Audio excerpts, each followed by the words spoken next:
Hey, Ron's Bass Lessons here with a more modern than average song for me to work on. Maroon 5, Make Me Wonder.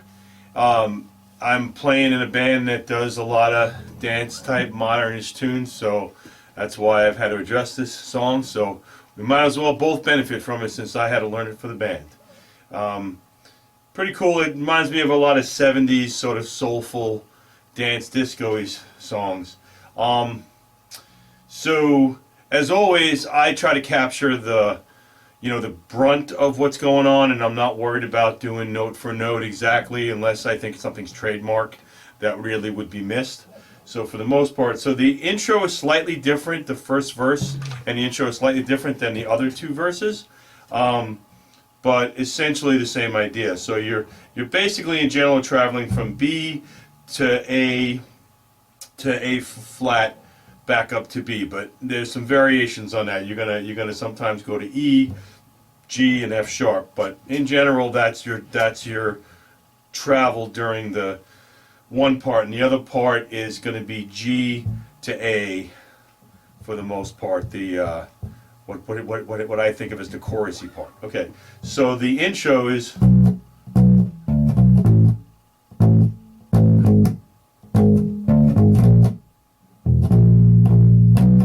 Alright, so you're starting on B, and as usual I did tab this by hand, so just email me if you want it. There are other, I think, people that have tabbed this song possibly on YouTube as well. So, okay, so you're starting on B, and you kind of just have to play and get the feel of it. It's kind of funky, this little partial beat stops. Okay, so that's kind of the first phrase, two B's, and then D, B, A. So you're all on the 5th and 7th frets. Okay, I consider that the very first phrase. And then you're gonna. So you're kind of like overlapping the bar line, for those of you that have any theory with you a lot of times in the song, and to get to the next phrase. So the second phrase is going to be going from A to A flat. Alright, 5, 5, 4. And then, the only time I'm aware it does this phrase, right after that,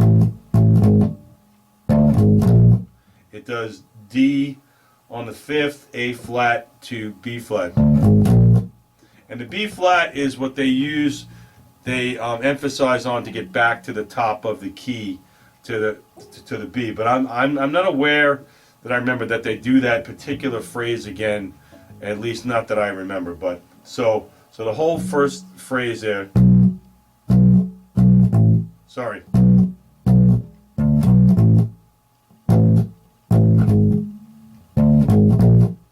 And then that takes to the top of the phrase. And then so the second time after that, the next two times I think it skips over the larger phrase, just goes.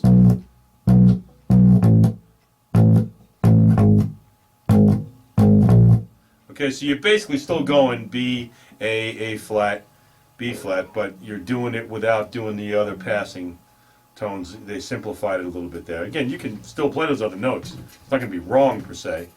I think that at least on the studio version they skip over that. So again.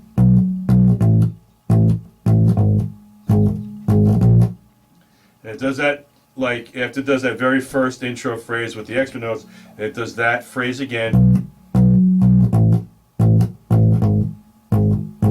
And then it goes into what I'm going to call the chorus. So it always backs into the chorus with B, A to G.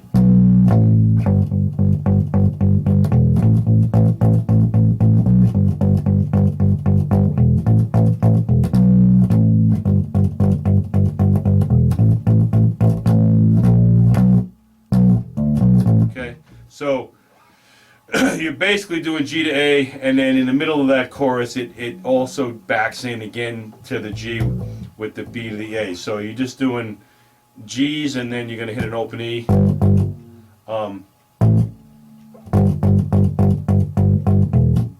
And then D, sorry, D, A to B, back to the G to E,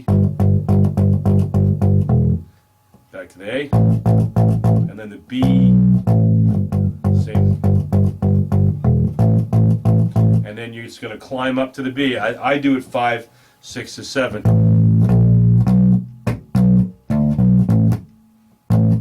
Okay, so second verse and after that, now instead of doing what you did before, the straight B to A flat, now they incorporate going to the E with a little bit of passing tone in between. So the very first phrase is pretty much the same on the B.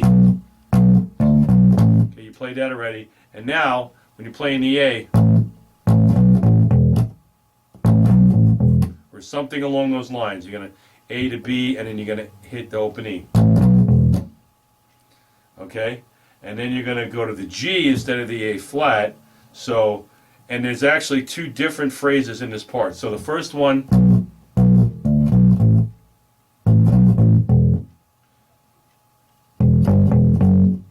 okay, so they do something along the lines of open E, G, open E, and they're resolving on the F sharp. That's the important part of that part of the phrase. So that whole phrase, which is similar to what you played at the beginning, but it's different. You know, you're resolving on different chords.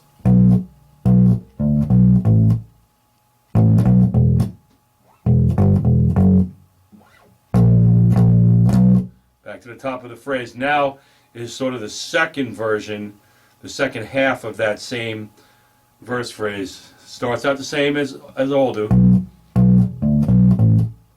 Now you're just going to kind of go from A to G. And then I like to go to get from the G to the F sharp. I bring in the A as a passing tone. Again, whatever sounds good to you is fine, but I just wanted to point out there's distinct phrases. One, the first half of that verse phrase emphasizes going to the E, and the second half does not go to the E. It sort of resolves on the G and goes to the F. I don't know how exactly they get away with it harmonically, but they apparently do. So the whole long verse phrase then.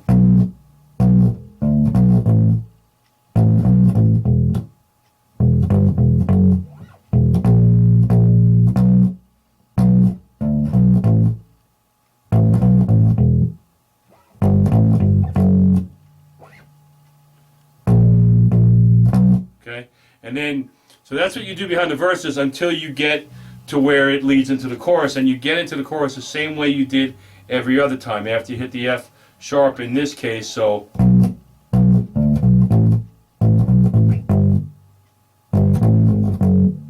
then it's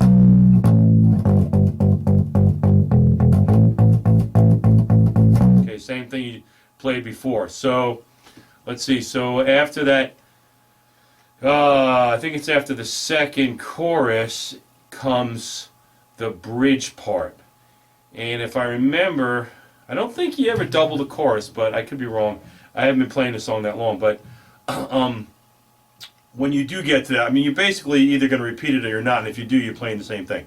But at the end of that second chorus, instead of going back into the regular thing, you do sort of a bridge thing. So you're going okay,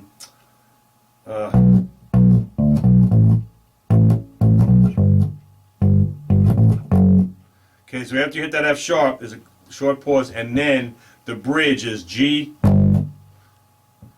G F sharp, F sharp, B flat, and then you're going to go 1, 2, 1, 2, 4, 5, 4, 5. Then 5, 4, 4, 1, and then 2 open, 2 open.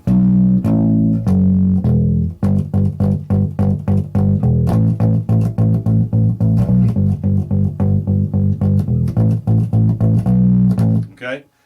So you're always hitting that same the GA thing with the you know, with the eighth note pumping or whatever. That's always the same. And then after you do Oh yeah. So after that bridge, the last chorus ends just slightly differently. So the second time you go through that,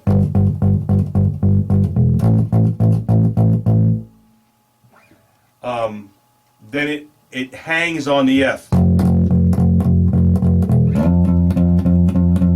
so you're playing the F on the first position and down here on the 8th fret. So let me just play that whole chorus phrase since it's short.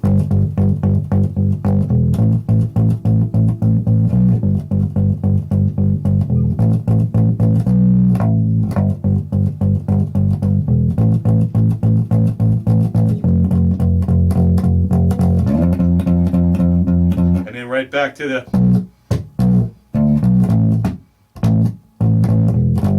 you know,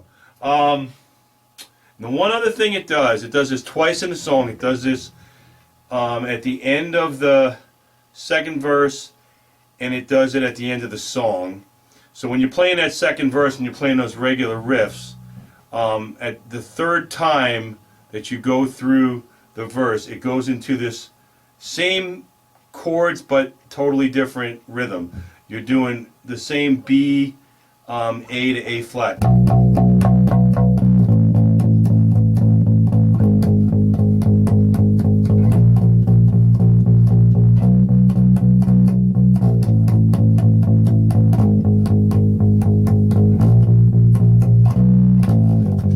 Okay, so when I talked earlier about the bar line thing, so the way that phrasing works is you're moving to the next note before you're sort of out of the 4-beat measure that you're in. So it's,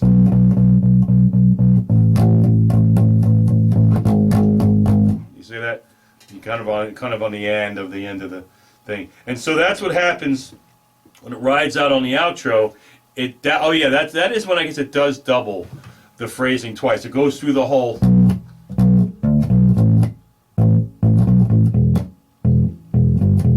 You know, goes through that sequence completely twice, so like 4 times total, and then it, on the very last time before the song ends, then it starts out the same, and then it goes into the double time feel thing. So it goes. And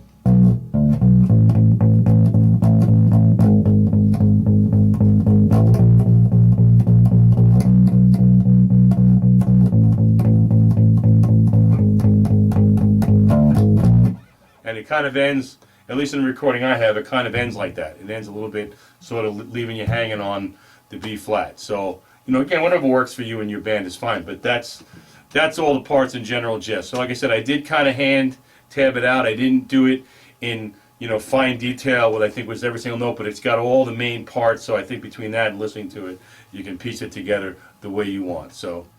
And if you're enjoying my videos, please like and subscribe, and please you know, tell other people about it. And I'll see you at the next bass video. Thanks a lot.